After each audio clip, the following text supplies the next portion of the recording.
আসসালামু আলাইকুম, কেমন আছেন সবাই? আমরাও আছি আলহামদুলিল্লাহ ভালো। আপনারা কেমন আছেন কমেন্টের মাধ্যমে জানাবেন।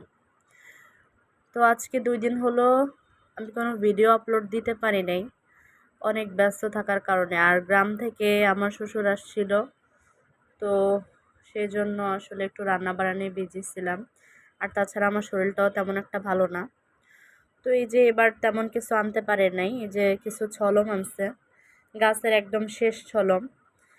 আমাদের দেশে বলে ছলম, আপনাদের ওখানে জাম্বুরাও বলতে পারে, ঢাকার লোকে জাম্বুরা বলে। যাই হোক, আমি ছলমই বলি, আমি জাম্বুরা বলতে পারি না। তো যাই হোক, এগুলা নিজেদের গাছের, অনেক পাকা এবং মিষ্টি। আর এখানে আছে একটা হচ্ছে পানি কচু, এটা আমার খুব পছন্দের। আর হচ্ছে দুটো পেঁপে দিয়েছে। যাই হোক, তো নিজেদের গাছের ফল মানেই মজা। যাই হোক, আপনাদের কাছে কেমন লাগলো অবশ্যই কমেন্টের মাধ্যমে জানাবেন। আজ এই পর্যন্তই। ভালো থাকবেন, সুস্থ থাকবেন, আমাদের জন্য দোয়া করবেন। আল্লাহ হাফিজ।